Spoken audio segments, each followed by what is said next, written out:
por tercera vez, diciendo las mismas palabras.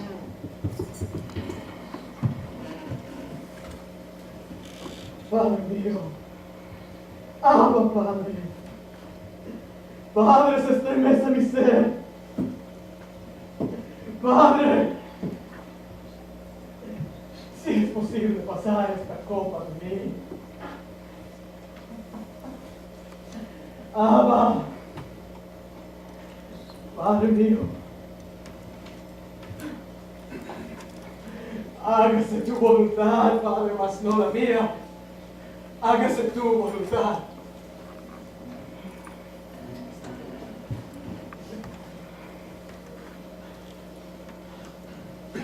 Se levantó otra vez. Entonces vino otra vez a sus discípulos y les dijo: Dormid ya y descansad. Dormid. He aquí ha llegado la hora. El Hijo del Hombre es entregado en manos de pecadores. Levantaos, ved, se acerca el que me entrega. Mientras todavía hablaba, vino Judas, uno de los 12, y con la mucha gente con espadas y palos, de parte de los principales sacerdotes y ancianos del pueblo. Y el que le entregaba les había dado señal diciendo: al que yo besare, ese es, prendedle. Y enseguida se acercó a Jesús y dijo: Salve, Maestro. y le besó. Y Jesús le dijo: Amigo, ¿a qué vienes? Entonces se acercaron y echaron mano a Jesús y le prendieron. Pero uno de los que estaban con Jesús, extendiendo la mano, sacó su espada y hiriéndose se le quitó la oreja. Entonces Jesús le Volved dijo: la espada a tu lugar, porque todo el que vive por la espada morirá. ¿Acaso piensas que no puedo en esta hora orar a mi Padre Celestial y que Él no me enviaría más de 12 legiones de ángeles? Mas todo esto acontece porque la palabra tiene que cumplirse. En aquella hora dijo Jesús a la gente: Como ladrón venís en contra de mí, con espadas y con palos a prenderme. Todos los días enseñaba y me sentaba en el templo con ustedes. Mas ahora todo esto acontece para que se cumplan las escrituras de los profetas. Entonces todos los discípulos, dejándole, huyeron. Y Jesús y los soldados se fueron.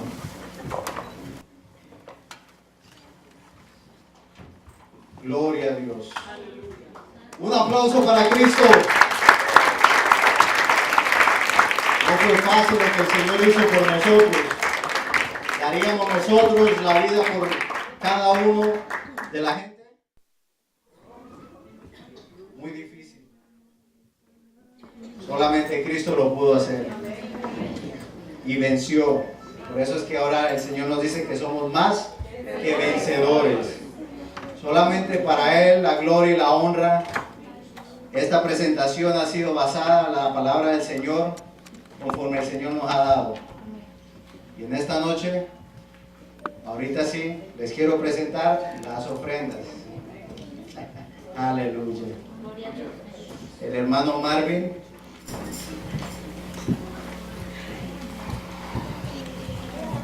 Que va a recoger las ofrendas ahorita. Es uno de los discípulos. Gloria a Dios. Mientras tanto, con gozo hay que ofrendarle al Señor. Amén.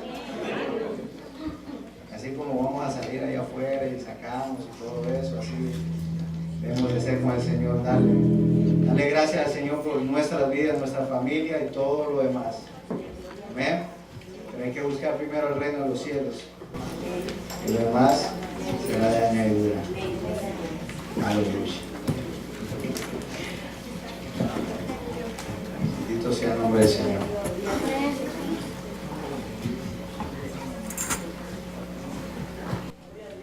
Gloria a Dios. Aleluya. ¿Quién vive, hermanos? Ya su nombre. Y su pueblo.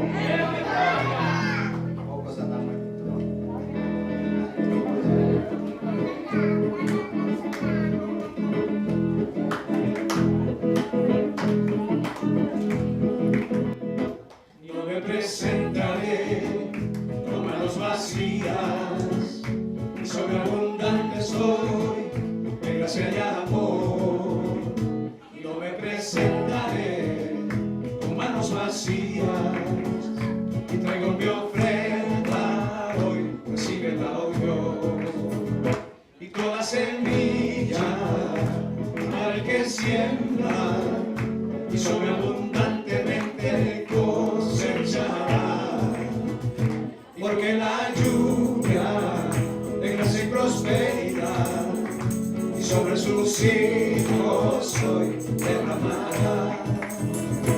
Yo me presentaré con manos vacías y sobreabundante soy de gracia y amor. Yo me presentaré con manos vacías y traigo mi ofrenda, recíbela, oh Dios, y toda semilla para el que siembra sobreabundantemente cosechará, porque la lluvia de gracia y prosperidad sobre sus hijos hoy derramará. Sus hijos hoy derramará, sobre sus hijos hoy derramará.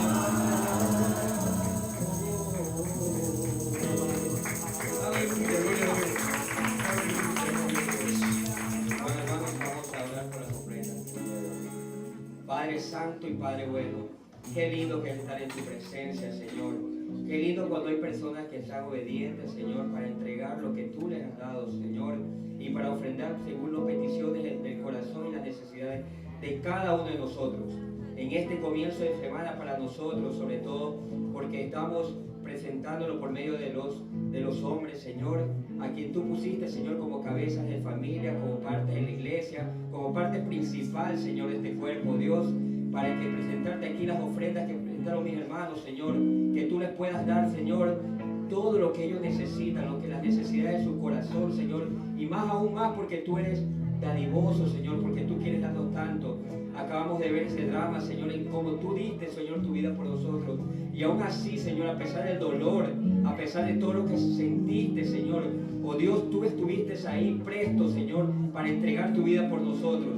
Nosotros podemos dar, Señor, estas ofrendas, aunque puedan ser muchas o pocas, Señor, pero es lo que te podemos ofrecer a ti. Nunca será suficiente, Señor, porque tu amor es infinito, Señor.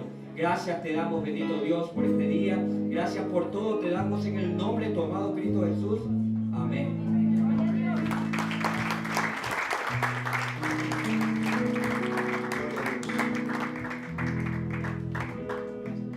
Ahora sí, hermanos, se pueden sentar.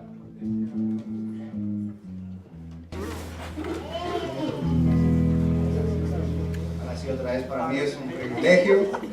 Siempre es un privilegio para mí presentar las ofrendas, el que va a dar la lectura bíblica, y ahora nos toca palabra. Amén. Vamos a ver qué el Señor nos tiene a cada uno de nosotros para poder cambiar nuestras vidas. Amén. A usted le quiero presentar a su amado pastor Ángel Manzano.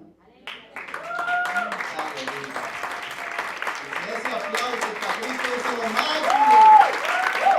Aleluya, porque somos representantes del reino de Dios. Vamos a orar por el pastor. Amén. Extienda su mano. Parece que el Señor dice que tiene pensamientos de bien para nosotros. Amén. Tengamos pensamientos de bendición y de bien para nuestro pastor. Amén. Gracias, Padre Santo, hermoso, Creador del cielo y la tierra, Señor. Padre mío, he aquí tu siervo, Padre Santo, dispuesto, Señor. He aquí, Padre Santo, tu Hijo, Señor, en la brecha, Señor, al frente, Señor, para que seas tú guiándolo, Señor, conforme sea tu voluntad, Señor. Que sean palabras, Padre mío, aleluya, tuyas, mi Señor. Pasa un carbón encendido, Señor, en sus labios, y que sea tu gloria manifestándose, Padre Santo, a través de él. Seas tú, Padre Santo, aleluya, con cada uno de nosotros. Cámbianos, Padre Santo, a través de tu palabra, Señor. Que podamos, Padre Santo, depositar, Padre Santo, esa palabra tuya, Señor, en nuestro corazón y llevarla a cabo conforme sea tu voluntad, Señor. Bendícelo, Señor, en esta noche y dale palabra, Señor, que tu pueblo escucha, Señor, tu voz, Señor. Bendícelo en el nombre del Padre, la del Hijo y tu Santo Espíritu Santo esté siempre sobre él. Amén. Gloria a Dios.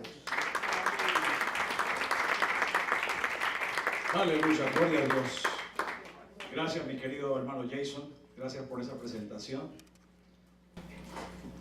Y lo que yo quiero decir en esta noche es lo que el Señor ha puesto como título para esta campaña que iniciamos el día de hoy. Ciertamente podemos pensar en diferentes circunstancias que pueden intervenir en el desarrollo de una prédica. Tal vez la emoción, tal vez el que nos encontremos por primera vez haciendo una campaña de caballeros aquí en la Iglesia del Renuevo. Y es gratísimo para mí, como les estaba mencionando, comenzar precisamente con la campaña. Nosotros vamos a tratar en esta noche exactamente tomado de la porción bíblica que leímos hace un instante, el título de esta conversación, vamos a llamarlo de esa forma. El título es Venciendo la tentación con la oración, o por medio de la oración, como usted quiera decirlo mejor. Pero vencemos es porque somos capaces de venir delante de nuestro Padre, derramarnos delante de Él y pedir cuando el momento propicio llegue lo que nosotros necesitamos. Y el tema es la oración, poder de Dios. Dije hace un instante que nuestra base bíblica la encontramos en toda esta porción que hemos leído en esta noche, pero especialmente nos vamos a focalizar en la lectura de Mateo 26, versículo 41. Cuando lo tengan me dicen amén. Todos lo tienen, bendito sea el Señor. Lo que dice esa lectura es algo clave para todos y cada uno de nosotros. ¿Quién no ha tenido un problema en su vida? ¿Quién no ha sentido que de pronto como que el cielo se le ha venido encima?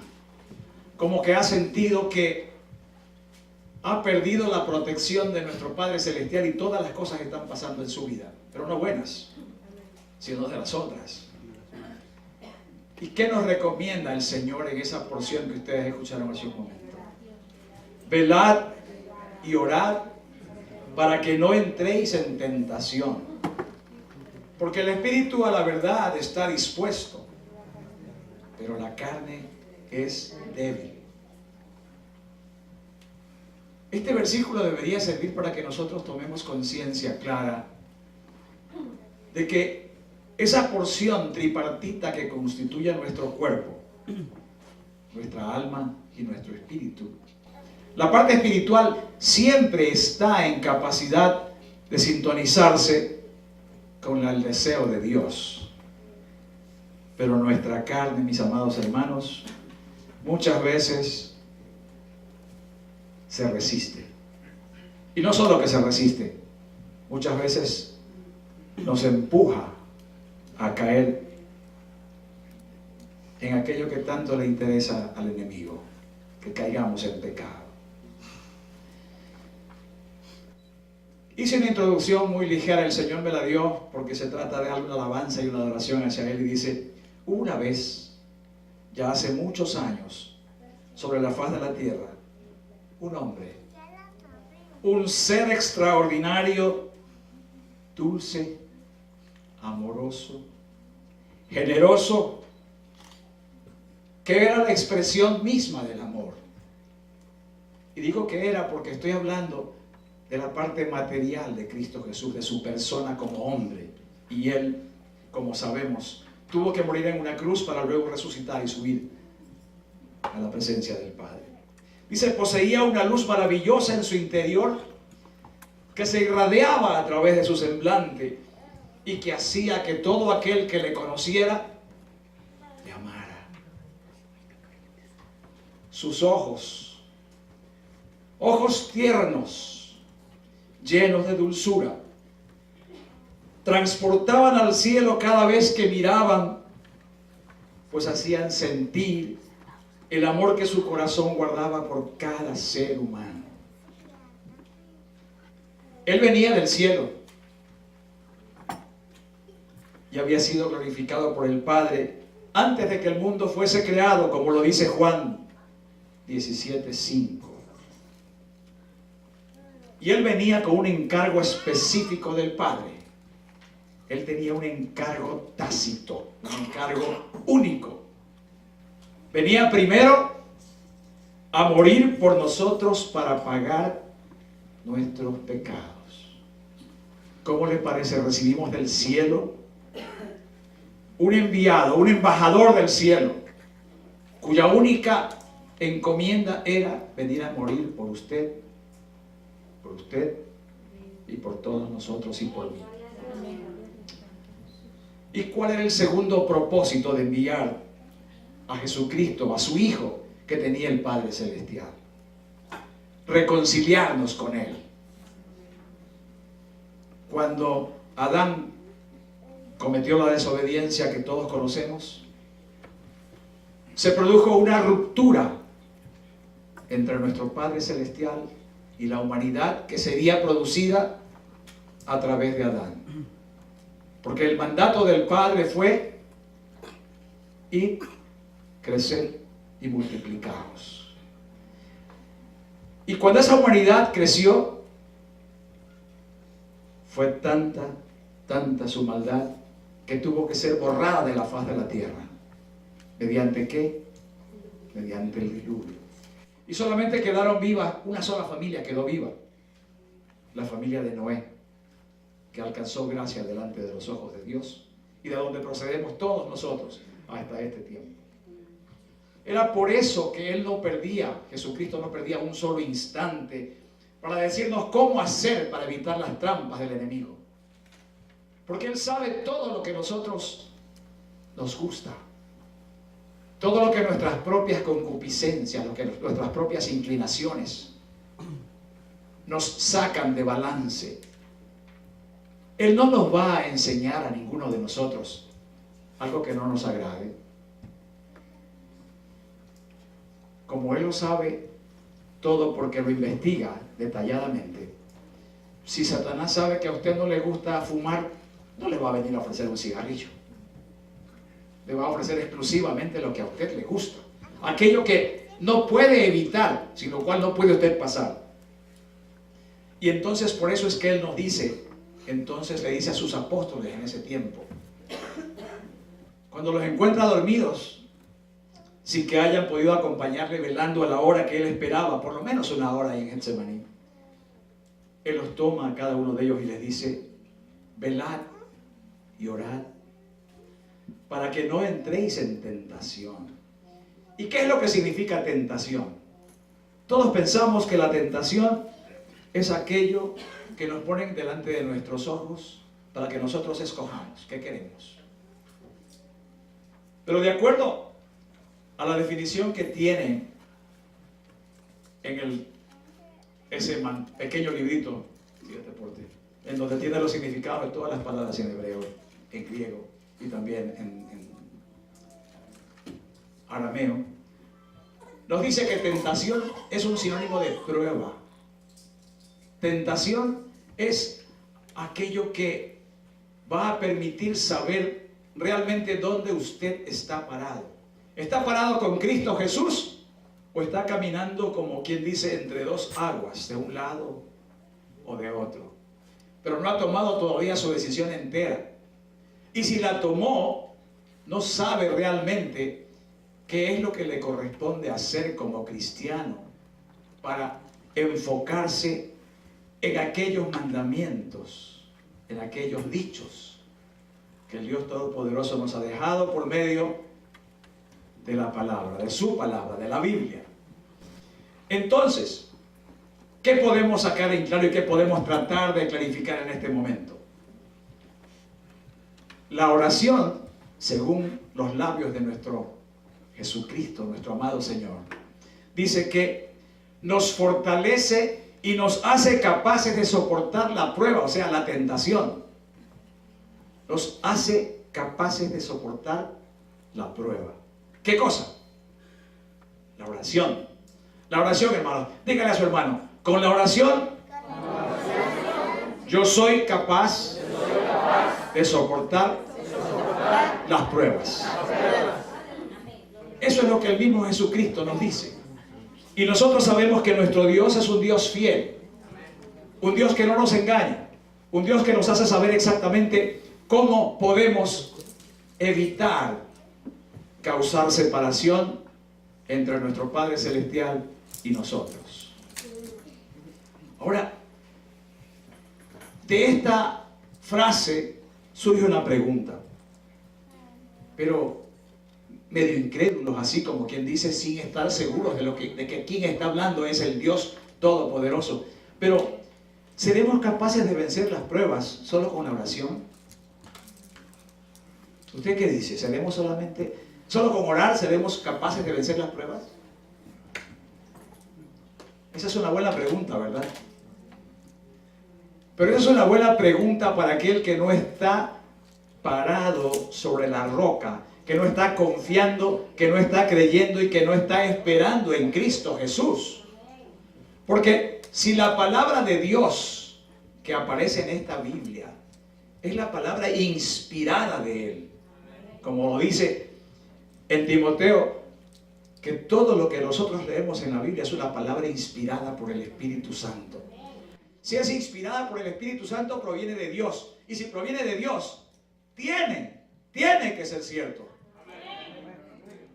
Mas sin embargo, nosotros anteponemos a la palabra de Dios nuestro pensamiento mortal, nuestro pensamiento humano.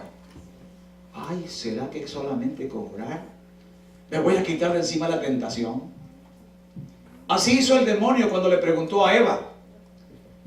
Y dice que si comiereis esa fruta, moriréis. No, hombre, no moriréis. No. Lo que pasa es que ustedes van a aprender lo mismo que él sabe y van a ser iguales a él. Así le dijo Satanás a Eva en aquella memorable oportunidad cuando fueron echados del paraíso. Echados del huerto del Edén, perdón. Entonces, es la misma táctica que él usa con nuestras mentes en este tiempo. Él trata de crear la duda respecto a la palabra de Dios. Pero nosotros podemos ver a continuación, y ya lo hemos analizado aquí en esta Biblia el día de hoy, esta noche, que debido a que la oración es el medio por el cual mantenemos una relación con el Señor,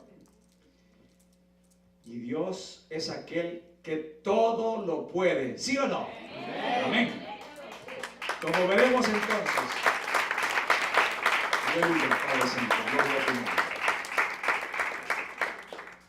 como veremos entonces, orando, siempre obtendremos la victoria segura. Siempre será segura la victoria cuando inclinemos nuestra cabeza delante de Dios y pidamos su protección frente a aquellos ataques que el enemigo realiza en nuestra vida. Veamos en esta parte, en esta porción bíblica que revisamos, dónde está todas las circunstancias que rodearon a Jesús en aquel día que lo iban a tomar preso. Encontramos primero que el Señor dice que su alma estaba en agonía.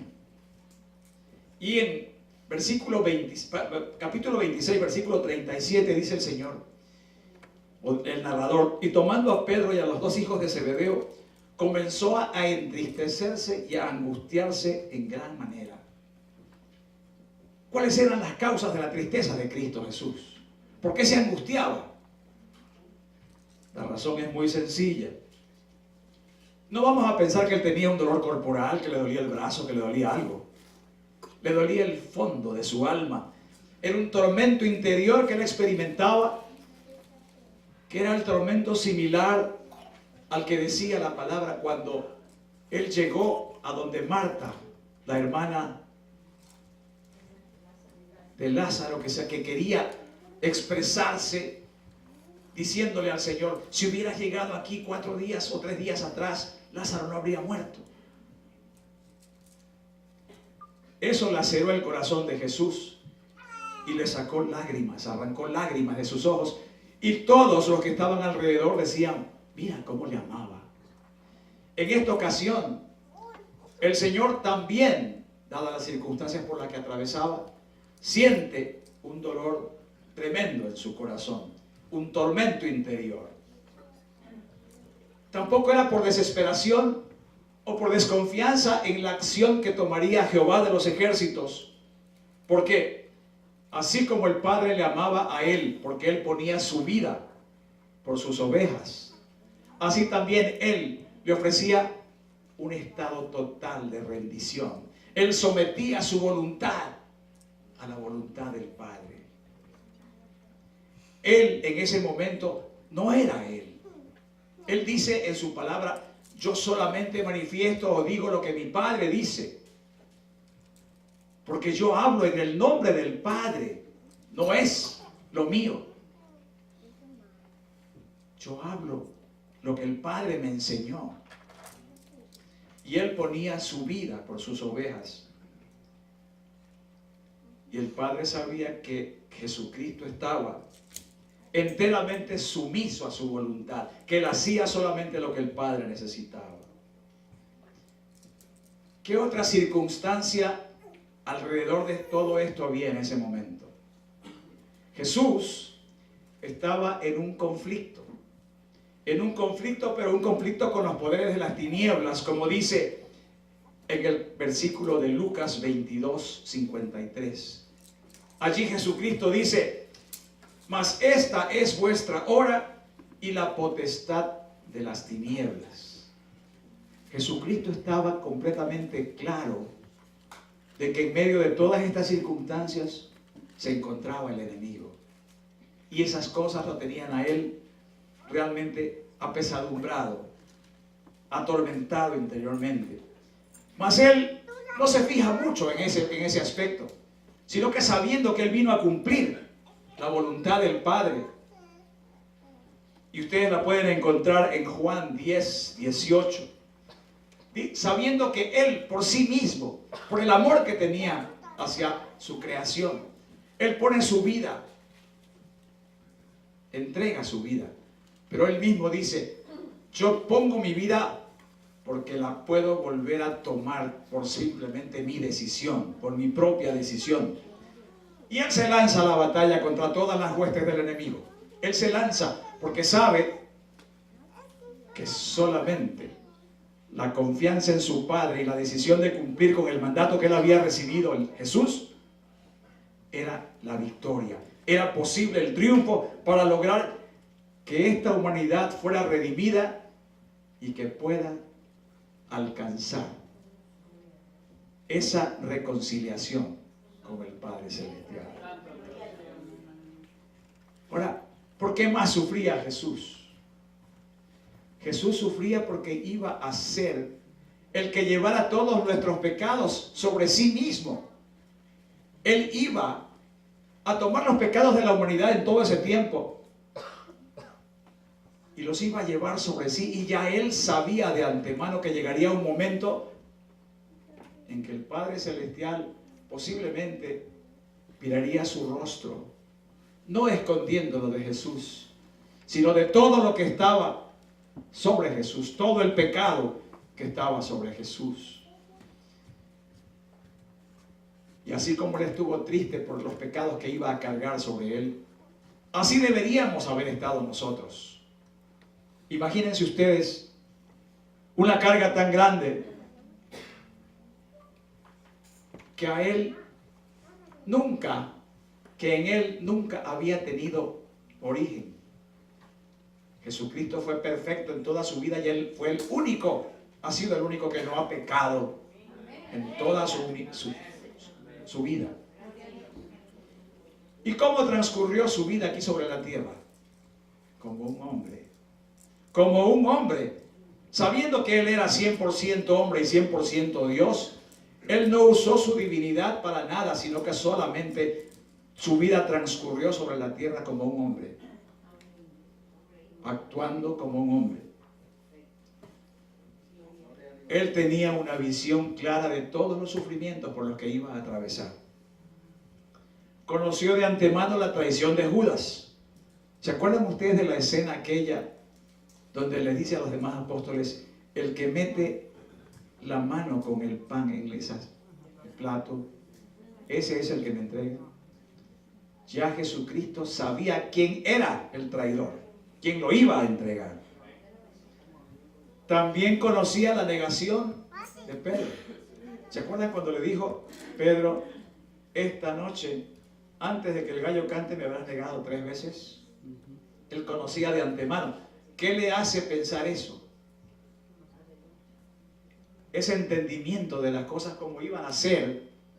Lo único que debe hacerlo razonar es, ¿y cómo sabía él estas cosas? ¿Cómo sabía él estas cosas? Para aquellos que dicen que Jesucristo solamente fue hombre y que fue un hombre bueno y no fue Dios. ¿Cómo estaba enterado él de todas esas cosas que iban a ocurrir? Amén. Él también sabía de la maldad del sumo sacerdote y todos los círculos que estaban alrededor de él. Y la maldad del pueblo judío. Porque ¿qué pasaba? La semana anterior el pueblo judío estaba gritando. Salve Jesucristo. Y le traían ramos y lo alababan, lo bendecían. Levantaban gritos de júbilo por la presencia de Jesús. Y a la semana siguiente, ¿qué pasó? ¡Crucifícale! ¡Crucifícale! Que su sangre será sobre nuestros hijos, decían los israelitas. Eso todo lo sabía Jesús. Y esto era lo que además le imprimía ese sentimiento de intranquilidad a Jesús.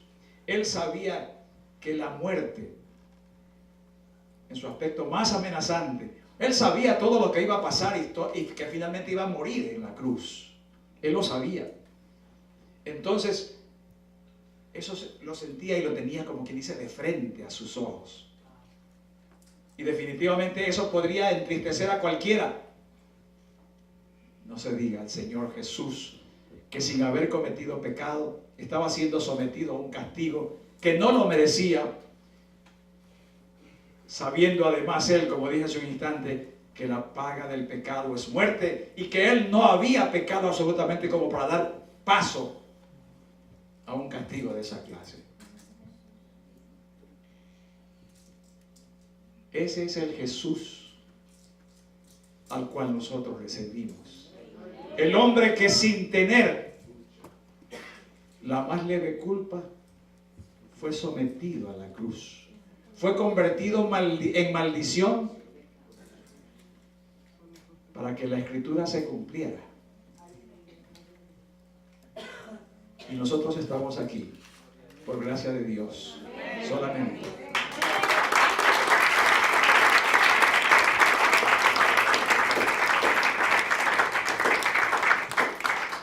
¿Y saben qué?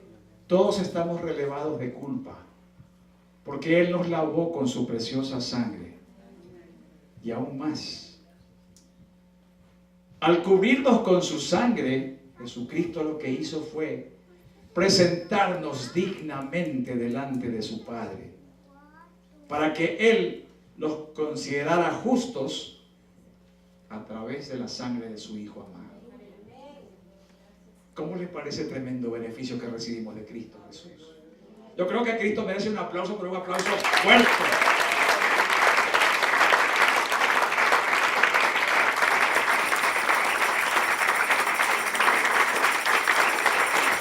Gloria a Dios.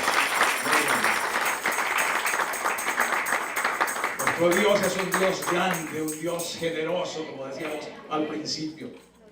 Él no se paró a pensar que la gloria que él tenía con el Padre era algo digno de mantener si es que no podía alcanzar la liberación, la remisión de culpa de todo el pueblo de Dios. Él dijo que eso no era importante, que lo importante era que nosotros fuéramos salvos. Esa fue la razón por la que él se sentía de esa forma. Y entonces, ¿qué hace Jesús? Jesús en esos momentos busca la compañía de sus 3 amigos más cercanos: Pedro, Juan y Jacobo. Juan y Jacobo eran los hijos de Zebedeo. Ellos habían estado siendo partícipes de la transfiguración.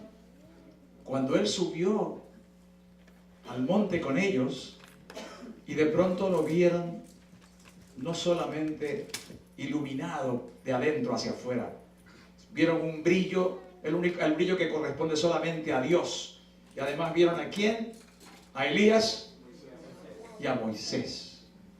Ellos fueron los únicos que participaron de esa parte de la intimidad con Jesucristo. Y entonces en el versículo 38 les dice: mi alma está muy triste hasta la muerte. Quedaos aquí y velad conmigo. Fíjense las palabras que usa Jesús para expresar su estado de ánimo. Dice: estoy muy triste hasta la muerte. Quiere decir que su estado verdaderamente había sido impactado con gravedad por todas las circunstancias que iba a tener que pasar en un corto tiempo.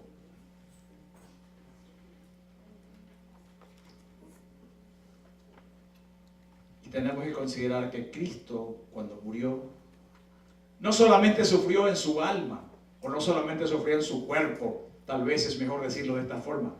En su cuerpo sufrió todas las vejaciones, todos los golpes, todos los dolores que le causaron con el látigo, con los golpes, con la caña, con la corona de espinas.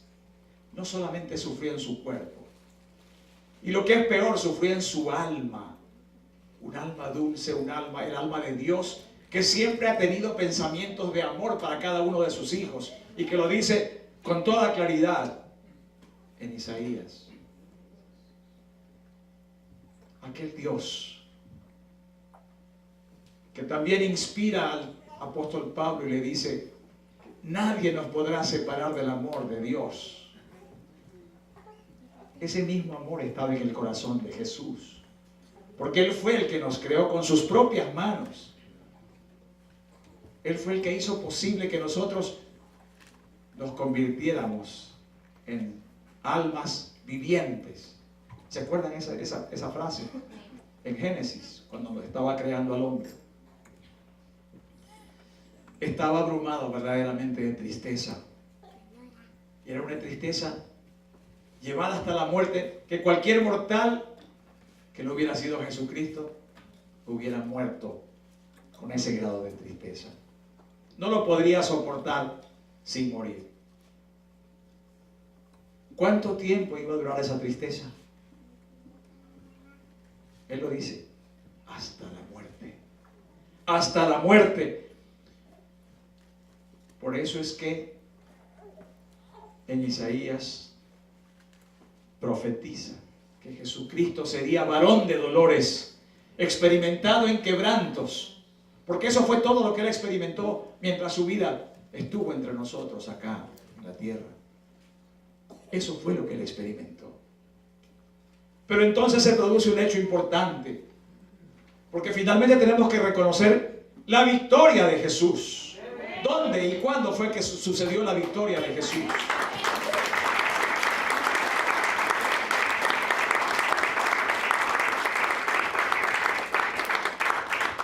La victoria de Jesús solamente ocurre debido a la oración. Porque Él, a medida que más se entristecía, oraba al Padre más intensamente. Derramaba su corazón delante de Él.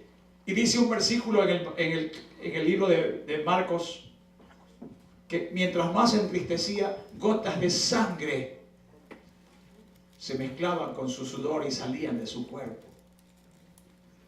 Estaba en un grado de estrés tan grande, un grado de presión, un grado de tristeza tan grande, que la respuesta de su cuerpo fue: los capilares, aquellas pequeñas venas chiquiticas, se rompieron y la sangre comenzó a salir junto con su sudor. Él estaba verdaderamente entristecido. Ay, Señor, pero Él estando en agonía, oraba más intensamente. Y es que la oración, cualquiera que sea la circunstancia, nunca está de más. David oraba cada vez que necesitaba algo. Necesitaba una respuesta de alguna clase y él oraba al Padre y le pedía: Señor, dime tú si lo que quiero hacer lo debo hacer. Lo hacemos nosotros, hermanos. No me digan no, sí o no, pero solamente tomemos conciencia de las cosas que en el transcurso del tiempo hemos perdido en cuanto a nuestra relación con Dios. ¿Cuántas veces tenemos que tomar decisiones cruciales, decisiones de gran importancia para nuestra vida, y las tomamos como que fuera la cosa más sin importancia? Somos testigos ahora de que muchas veces hombres y mujeres en un momento dado tomamos la decisión de unirnos a una pareja. ¿En qué nos basamos? En los ojos, en la vanagloria de los ojos. Porque no somos capaces de preguntarle al Padre: Señor, ¿es esta la mujer que tú creaste para mí? Y es que perdemos de vista, mis hermanos, que el Señor establece con claridad meridiana. Cuando digo meridiana quiero decir del mediodía, cuando el sol cae verticalmente. Con esa claridad nos dice que todas las bendiciones que Él le ha dado al hombre, entre ellos el placer del sexo, debe disfrutarlo, pero con la mujer que es su esposa. No con otra o con otras. Pero nos olvidamos de que estamos entregados a la persona que el Señor ha creado para nosotros. Y la que nosotros elegimos además. Porque no es que el Señor nos impuso, como que nos cogió y nos metió en una funda o en una bolsa de esas y nos dijo: aquí te vas a quedar. No. Nos dio para que la miremos, para que la tratemos. Y a las chicas les dio también un hombre para que lo traten, lo miren y tomen la decisión. Pero nos olvidamos que toda decisión debe ser consultada con nuestro Padre Celestial. ¿Cuántas veces encontramos o conocemos a personas que han pasado por varias experiencias que aquí se llaman prematrimoniales, ¿no? En nuestro país hace bastante tiempo también se decía otras cosas, pero aquí se dicen prematrimoniales, para darle un nombre simpático. Pero es necesario, cuando le preguntamos a Dios si estamos haciendo lo correcto o no, esas experiencias no sirven para nada. ¿Saben por qué? Porque no cuentan con la aprobación de Dios. Dios no quiere que andemos cambiando todos los días de la persona que está a nuestro lado. Dios no quiere que lo hagamos. Él estableció un Adán para una Eva y una Eva para un Adán. Y esa regla no ha cambiado, mis hermanos. Cuando vino Jesús, Él no dijo que iba a echar a un lado la ley. Él dijo que vino a cumplir la ley. Y eso se mantiene hasta este tiempo, mis amados hermanos. No la ley, estamos en la gracia. Pero sí, la palabra de Dios no ha sido eliminada, no ha sido quitada. Entonces, volviendo al versículo en donde nos habla de que estando en agonía oraba intensamente, se va un poquito más adelante y se pone a orar otra vez. Y le pide al Padre: Padre mío, si es posible, pasa de mí esta copa. Pero no se haga como yo. Quería decir, no se haga como yo quiero, sino como tú quieres. ¿Qué mostraba eso? Para cualquiera de nosotros que ore delante de Dios, cuando tú le dices al Señor, Padre Santo, yo necesito esto, me hace falta esto, pero no se haga mi voluntad, sino la tuya. Que sea tu voluntad la que se establezca en mi vida, porque yo quiero poder decir, ya no vivo yo, mas Cristo vive en mí.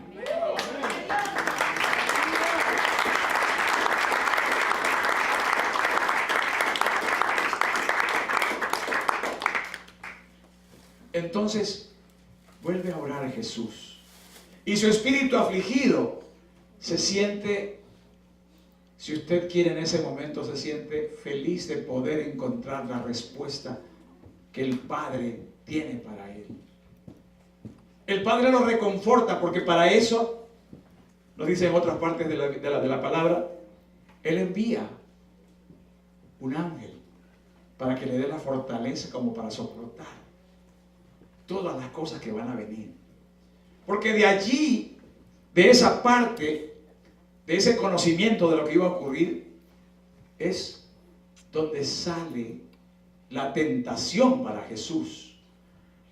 La tentación no a dejar de hacer lo que el Padre le había enviado, sino la tentación para encontrar un camino que, permitiendo que se cumpla la voluntad de Dios, la salvación del hombre, y que a su vez pueda escapar de esos sufrimientos que estaban por llegar, Él la presenta.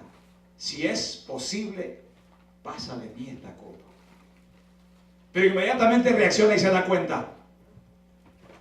Pero no se haga como yo, sino como tú.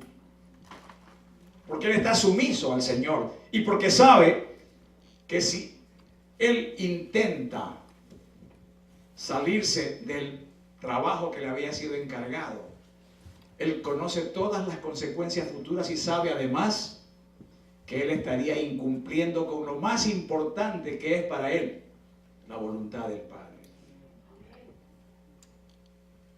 Él simple y llanamente se pone en cuerpo y alma delante del Padre y dice, Señor, no se haga mi voluntad, sino la tuya.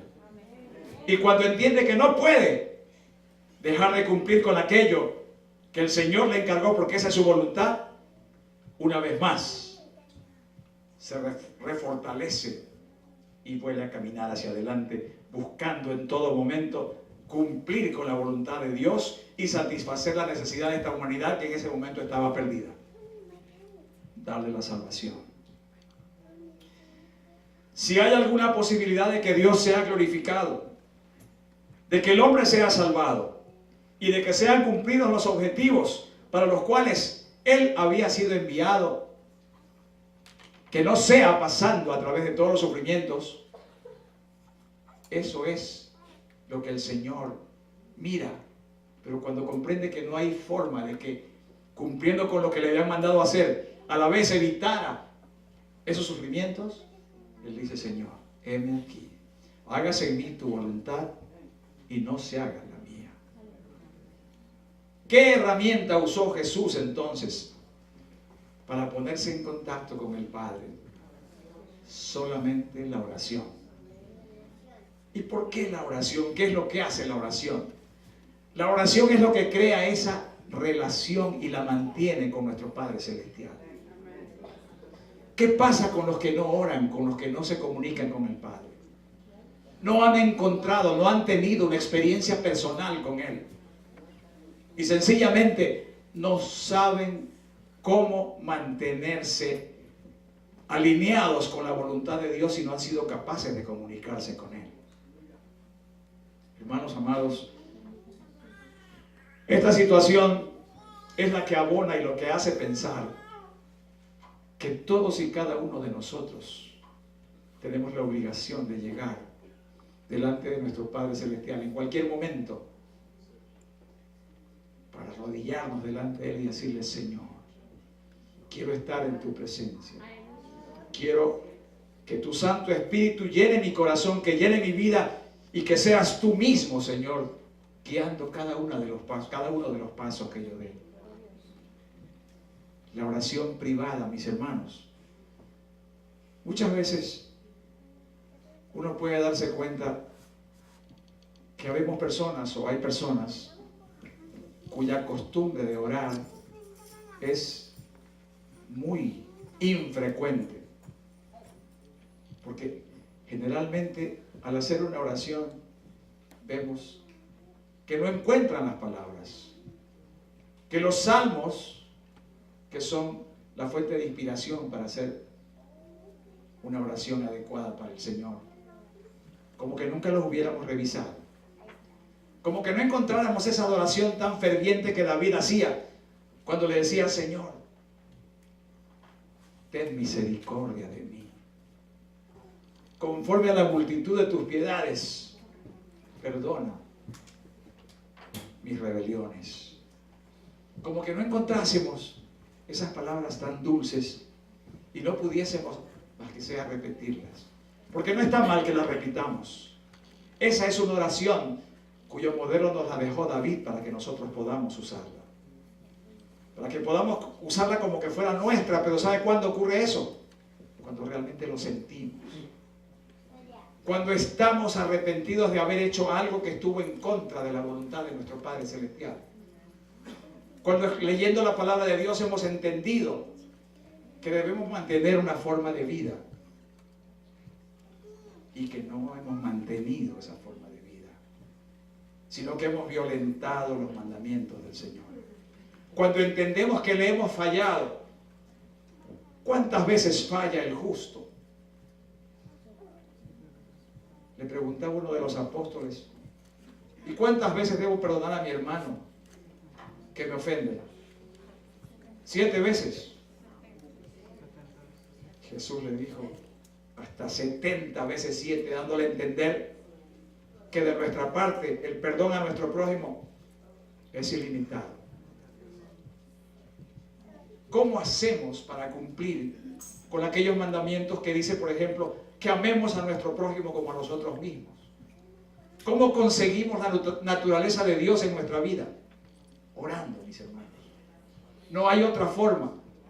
La oración es la única fórmula que el Señor nos da para que podamos caminar en su palabra, para que podamos caminar en sus pisadas y para que podamos lograr un cambio en nuestra vida. Hermanos amados, esta es la conversación que íbamos a tener en esta noche respecto a la oración y su poder para evitar la tentación. Yo quisiera pedir al Señor en esta noche que todos nosotros alcanzáramos un grado de entrega a Él que sea lo suficientemente grande como para transformar completamente nuestra vida. Hay tantos dolores en nuestra alma, hay tantas cosas en nuestro corazón que nos hacen actuar de manera equivocada. Hay tantas cosas que no nos permiten actuar adecuadamente conforme a la voluntad de nuestro Padre Celestial. Oremos, hermanos, oremos y cuantas veces podamos hacerlo, mejor, porque entonces mantendremos una relación constante con Él. Mantendremos una inspiración que nos permita cambiar todo aquello que teníamos antes por lo nuevo que Él nos ponga en nuestra vida. Gocémonos en el Cristo de la gloria, gocémonos en nuestro Padre Celestial y entreguémosle a Él todo nuestro corazón, sabiendo que solamente Él sabe cómo alimentarlo. Si Jesucristo no hubiera dicho: hágase tu voluntad y no la mía, sino que lo contrario, hubiera dicho: que se haga mi voluntad y no la tuya, ¿saben qué habría pasado? Como dice un famoso escritor, habría convertido el paraíso en un desierto. Mas cuando le dijo: Señor, hágase tu voluntad y no la mía. Convirtió el huerto de Getsemaní en la puerta del cielo. Gloria a tu nombre, Señor. Te bendecimos, Padre Santo, y te damos gracias, más en este momento, porque solamente tú podías presentar algo como esto, Señor. Gracias, amado Dios. Gracias, Padre Santo.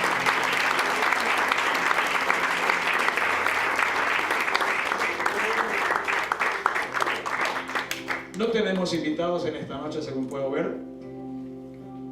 Todos ya conocemos a Jesucristo.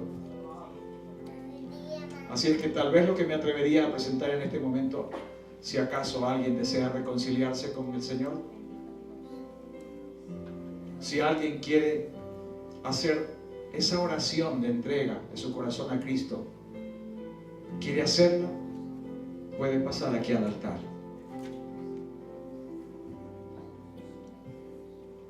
Y si nadie desea hacerlo, porque se sienten a cuentas con nuestro Padre, que el Señor los siga bendiciendo y que siempre encuentren esa mano poderosa de nuestro Dios para darles el apoyo, para darles absolutamente todo lo que es necesario, tanto para ustedes como para nosotros. En el nombre de Jesús, yo los bendigo. Gracias.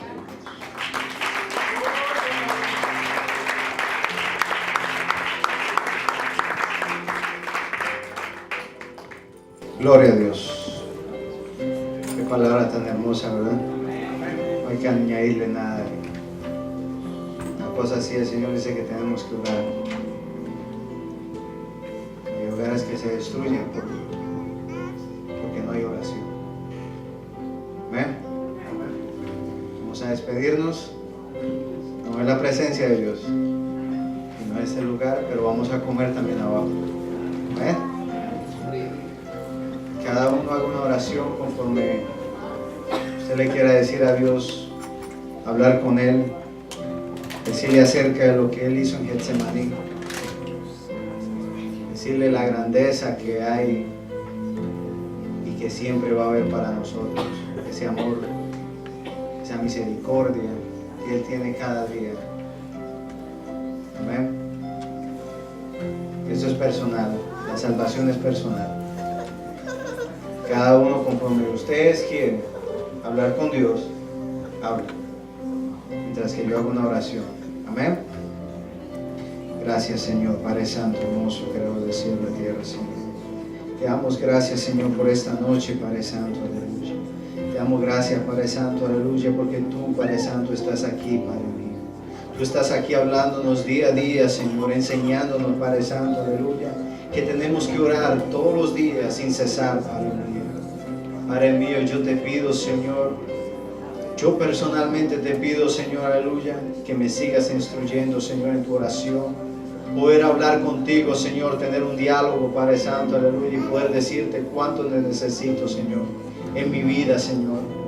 Padre mío, yo bendigo, Señor, a cada una de las personas que están aquí en tu nombre, mi Cristo Jesús. Dale sabiduría y entendimiento, Señor, a cada uno, Padre Santo, aleluya, conforme ellos quieren, conforme el Espíritu va creciendo, Señor. Así mismo, que crezcan, Padre Santo, aleluya, en lo material, Señor. Padre mío, yo te pido en el nombre de Cristo Jesús que seas tú, Padre Santo, tomando control, Señor, de cada una de nuestras mentes en este momento, Padre mío. Porque no queremos perder nunca, Padre Santo, la comunión en ti, Señor. Porque hay veces la perdemos cuando no oramos contigo, cuando no hablamos contigo, porque tú ya no nos llamas hermanos, Señor, sino nos llamas amigo. Y por cuanto tú eres amigo, Señor, aleluya, te llevamos al pie, Señor, aleluya, y hablamos contigo, Señor. Tú sufriste en el Getsemaní, aleluya, como nadie hemos sufrido, aleluya. No hay alguno, aleluya, en esta tierra que diga que ha sufrido como tú. Por eso tú eres nuestro ejemplo, Maestro. Gracias, mi Cristo Jesús. Gracias, mi Abba, por mandar a tu Hijo, Padre Santo, aleluya. Por mandar a tu Hijo, Señor, y morir en la cruz y llevar todos nuestros pecados ahí, Señor. Gracias te damos, gracias te doy, Padre mío, aleluya, porque te conocí, Señor. Y tú me rescataste, Señor, aleluya, de los lobos, Señor. Tú me sacaste, Padre Santo, aleluya, de la inmundicia, Señor. Yo te pido en esta noche, Señor, que seas tú llevándonos a nuestros hogares, Señor. En paz iremos y en paz volveremos ante tu presencia, Señor, todos los días. Llévanos, Padre Santo, aleluya, en completa paz a cada uno de nosotros. Y que la paz del Señor siempre esté con ustedes, hermanos. Dios los bendiga. Y mañana seguimos la campaña, caballeros.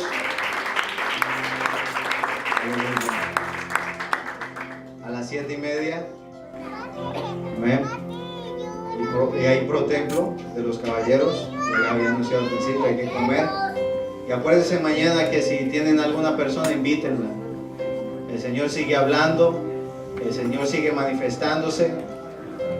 Y como dice en la palabra, que para el mundo es locura la palabra, pero para nosotros no. Amén. Dios me los bendiga y acuérdense siempre que Dios nos tiene cosas escondidas, pero solamente para los íntimos. Amén. El Señor me los bendiga y me los guarde y que tengan la paz del Señor siempre con ustedes. Dios los bendiga, hermanos. Amén. Saludados unos a los otros. Músculo santo.